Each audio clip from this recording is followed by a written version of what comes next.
Today, I go over my top 10 Golden Age slabbed books. I'll tell you a little bit about where I got them and why they were important to me or why I decided to pick them up. Also, at the same time, I'll be trying to make sure that I look into the camera for the entire video. It's going to be hard, but we're going to do this and get through it together on Swarm of Comics.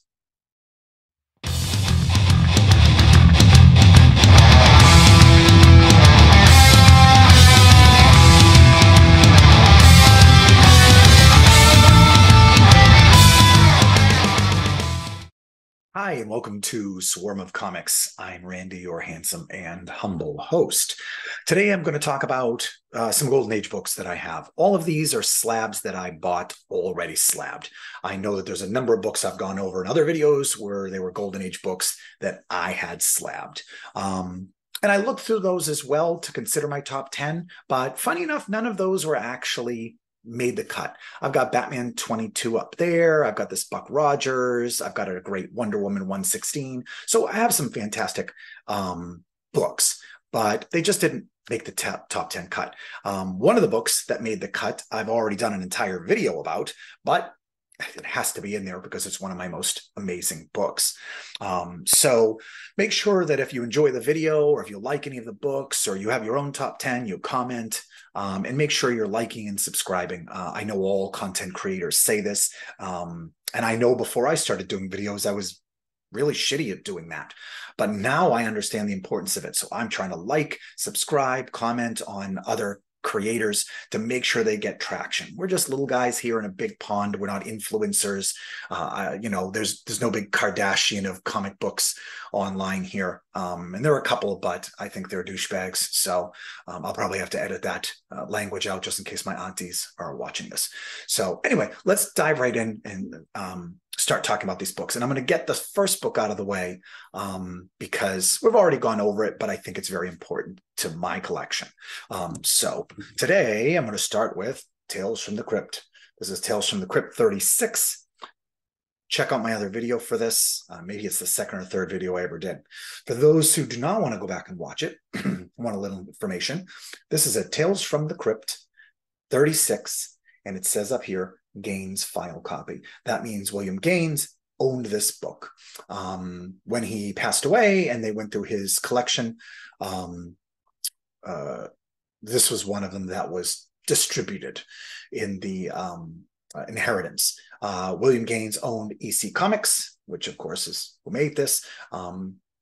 You're familiar with William Gaines in some way because one of his comic books, Tales to Drive You Mad, turned into Mad Magazine, and everybody knows Mad Magazine. So the guy who created Mad Magazine owned this. Every time there would be a new comic printed, he would save anywhere from 8 to 10 or 12 copies. He'd throw them in a vault. He'd wrap them in butcher's paper. And when he passed away and his collection was distributed, a bunch of them went to Russ Cochran, who did the reprints in the 90s, he was friends with him. Some went to his family and some went to auction. So this is a very old slab. You can see how skinny that is compared to the other slabs. So this is a pretty old slab. The certificate's not there. They did not save it or give it back or anything like that. But this is a 9.2 book from 1953, Tales from the Crypt, never distributed, owned by William Gaines, who owned Mad Magazine and EC Comics. So obviously, top 10 book. Look up the story, go to even Wikipedia and look up the Gaines file copies of these in his collection. Go search for it on the internet. This is fascinating stuff. So one of my favorite books, there's only a handful in existence that are Gaines file copies. I don't even know what this is worth or what I could sell it for, but I know that people have asked me about it and I just haven't had the heart to sell it. It's the first slabbed book I ever owned. So that is the first one on the list. So hope you guys all enjoyed that. Go, like I said, look to my old videos and check that out. This next book here is not super expensive, but a fun book. This is The Phantom. Everybody knows The Phantom. There was a Billy Zane movie and it used to be in the newspaper. And when I was a kid and he had, had the striped pants, the striped underpants there and everything like that. And this is my first Phantom comic book. This is from 1948, and the book is actually not The Phantom. It's actually called Feature Books, right? Feature book number 53. The Phantom did have his own book as well, and he was in the newspaper strips. But I just love this, absolutely love this cover. I love this book. It's a 5.0. It's in pretty good shape. I will say, for a book from 1948, this is probably better than a 5.0, but it is what it is. So, absolutely excellent book. Check out some of these old feature books. 1948, The Phantom. So, love that. Not, like I said, not exactly expensive. These aren't just like my top 10 most expensive books or anything like that. Some of them aren't very expensive at all, but I like them for different reasons. I love this. This was a big trend in those days. Jungle books. There was Jumbo Comics, Jungle Comics, a million different titles. This is a Matt Baker cover. And this is obviously a panther with a weird arm. Apparently it only has a forearm and it has almost people fingers on there. Maybe they didn't, maybe back in 1947, they didn't know what panthers or tigers looked like or anything like that. But absolutely stunning cover. Look at that. It's a 6.0, 1947, and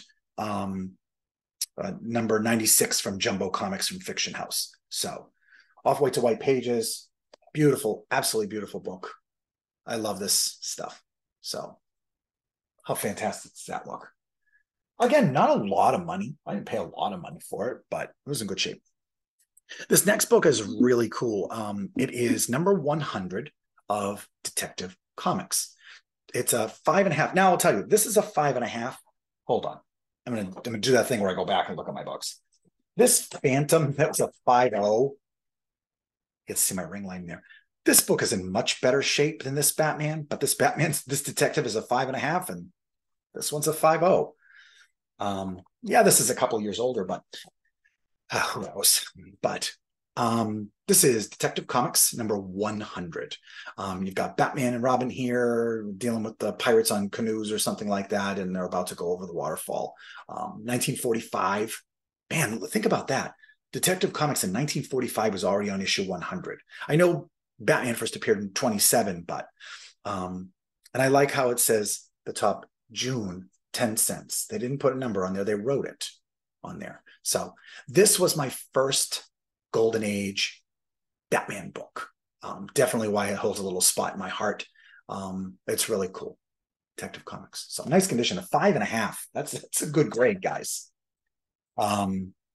Okay, this next book is just in absolutely fantastic shape. I didn't even know about this title. I've kind of just learned it as I've been diving deeper into this Golden Age stuff. Back in the Golden Age, one of the big heroes was Captain Marvel. You see him here. My shirt was Comics number 2. I think this was first appearance of Captain Marvel, or as we became to know him in the 1970s when I was a kid, Shazam. And you can look up why. But there was a lot of books. There was Whiz Comics, there was Master Comics, there was Marvel Family, there was Captain Marvel Comics. There's so many books that featured Captain Marvel, Mary Marvel, Captain Marvel Jr. It was such a big franchise. It was even bigger than like Action Comics and Superman, stuff like that. Honestly, look it up. Captain Marvel was one of the biggest in the entire world in the 1940s up into the 1950s. And this was a book that featured them as well, and I had never heard of it before. So this is called Wow Comics. And for the most part, I think it features Mary Marvel on there. And everybody loved Mary Marvel in the second Shazam movie, Captain whatever it was. But this was, I liked this. Not only did I pick this up because it was classic, but look at this condition. This is an 8.5. This is absolutely stunning copy, 1946. That logo with the exploding green behind it. And it's so different and weird. They're standing in front of a bullseye that gives you all the information and hang out there. Like, this was such a different cover. I had to have this book.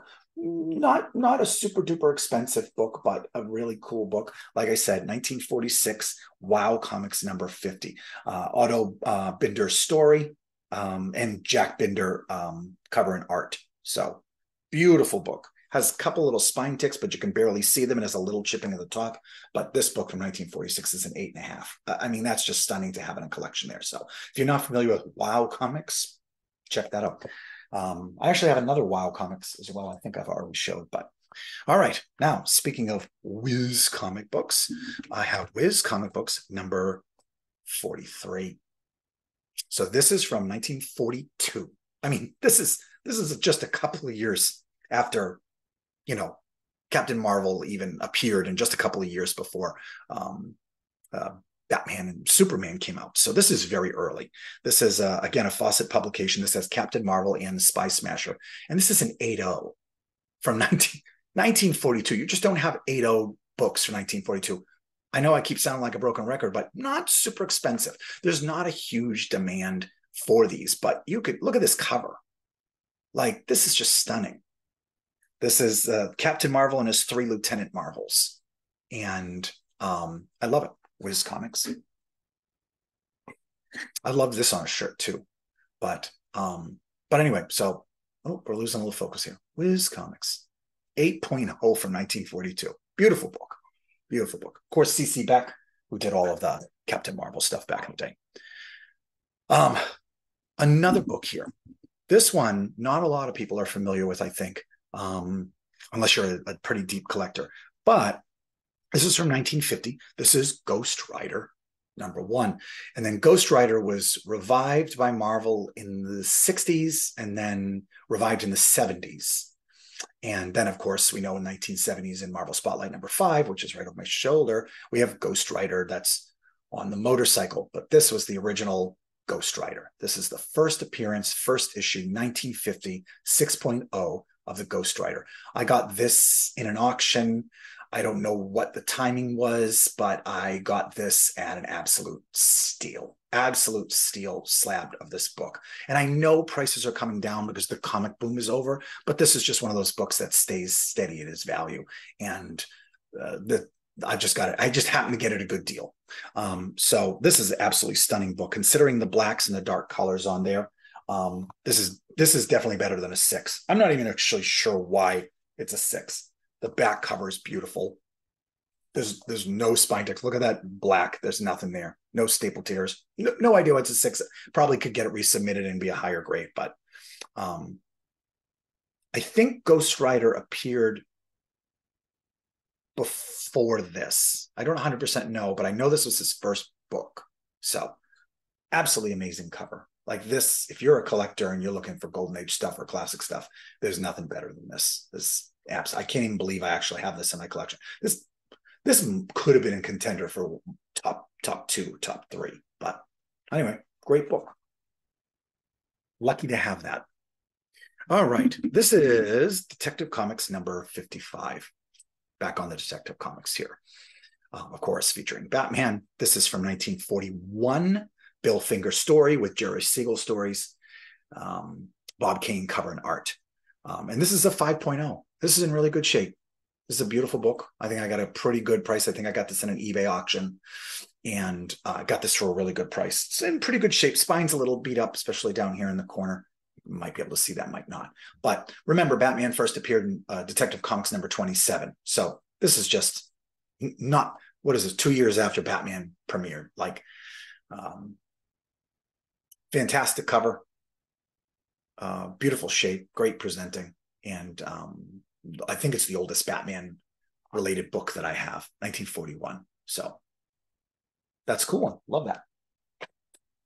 All right. Next book is the first expensive old Golden Age book that I bought. I got it at an okay price. I think I got it on Heritage Auctions, and I definitely probably shouldn't have spent that much on it at the time, but I got sucked in like you do. The bidding starts and you want the book.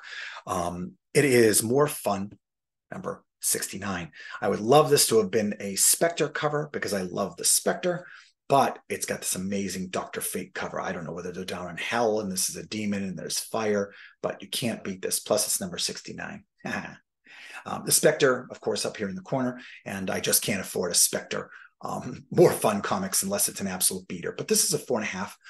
Like I said, I got this at auction at Heritage not that long ago, and but maybe a year or so ago.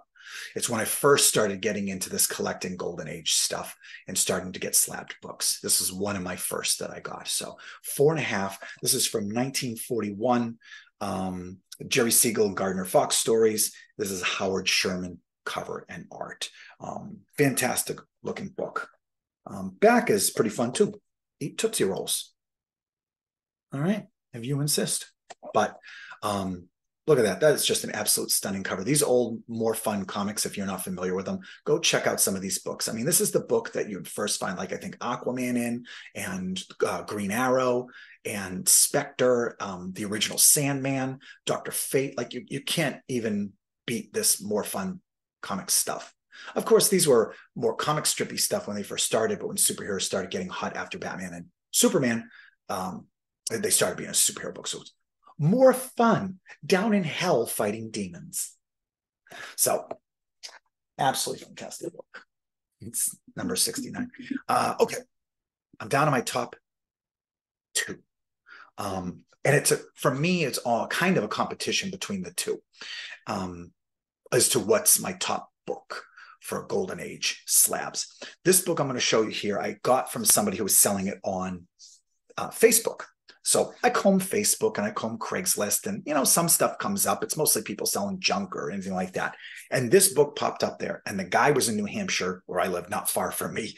And he had this book for sale. We communicated back and forth, negotiated price. I don't know what his deal was, but I got him down pretty low. He even had the book on eBay and it wasn't selling. I think he had it slightly overpriced, but I lowballed him, and he basically took just above my lowball price.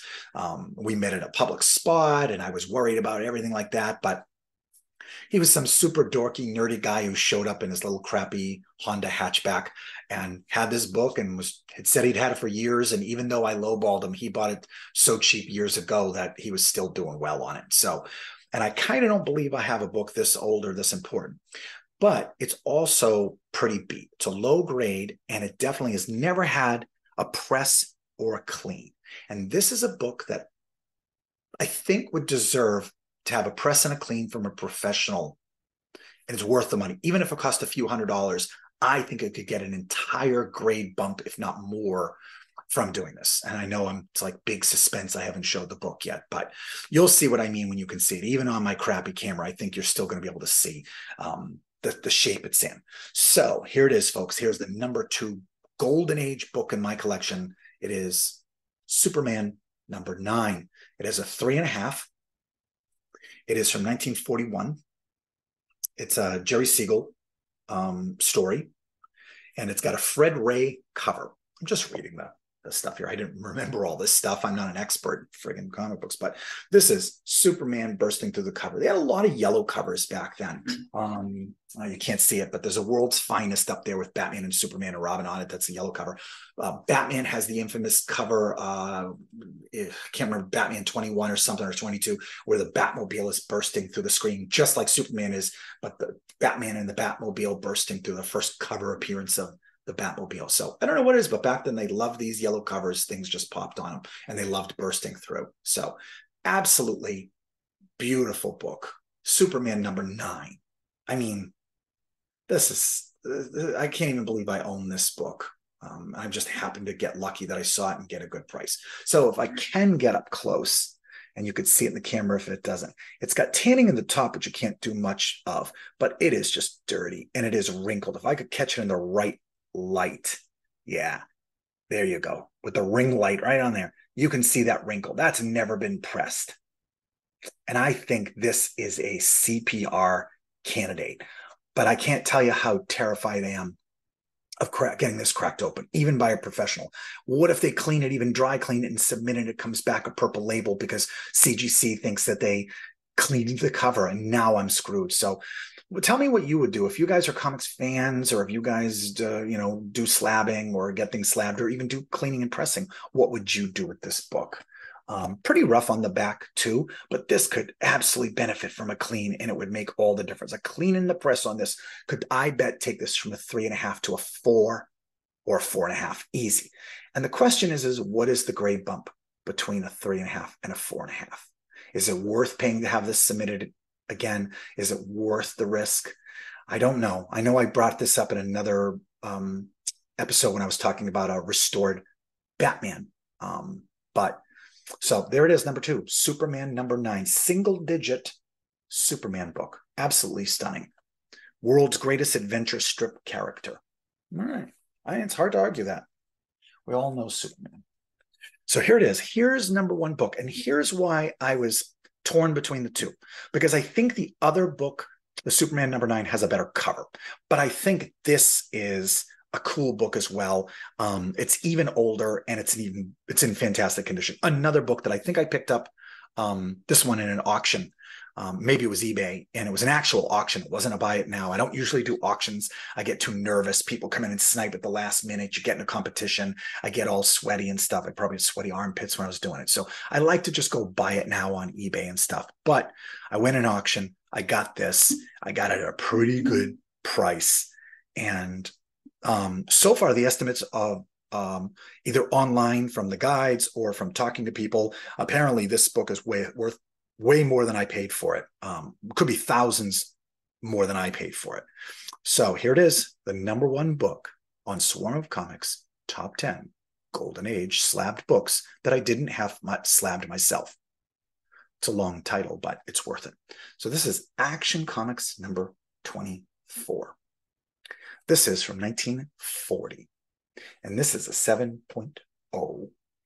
And this is, again, Superman bursting through a wall because this thug is going to, I don't know, choke this lady. I don't know what this is. Some type of robot thing. Maybe I'd have to read the story to figure it out. But anyway, this is it. Action Comics number 24, a 7.0 from 1940. So absolutely amazing book. Can't even believe I have it in my collection. The book looks the back looks fantastic too. Now, toughness plus grip, U.S. Royal tires. Apparently we have an elephant and an eagle signifying how good these bicycle tires are. Also, there's a sticker here of a company that must have owned this at one point, Hakes.com. I don't know how I feel about them putting their own sticker on the back here and covering up information, but not much I'm going to do about it right now. So I hope you dig this book. If you're a Golden Age fan, or if you just want to get into Golden Age books, I hope that you enjoyed looking at some of these and hanging out with me as I chatted about them. I have a lot of fun talking to you guys about it. That's it. That's my list. Now, I have a bunch of books that are still going to get graded. I don't think any of them are going to be contenders for top 10, but this list might change. I might be doing another top 10 list not too long in the future. But that is it. I hope you enjoyed this video. Please check out my other content and like, subscribe, and do comments or don't. I mean, it helps me, but whatever you want to do. I don't like putting pressure on people. So, but as long as you had fun, as long as you liked hanging out with me, thank you guys. I appreciate it. Come see us soon again at Swarm of Comics with some other videos, and go back and check my old ones. All right, that's enough begging and pandering. Thanks. Bye.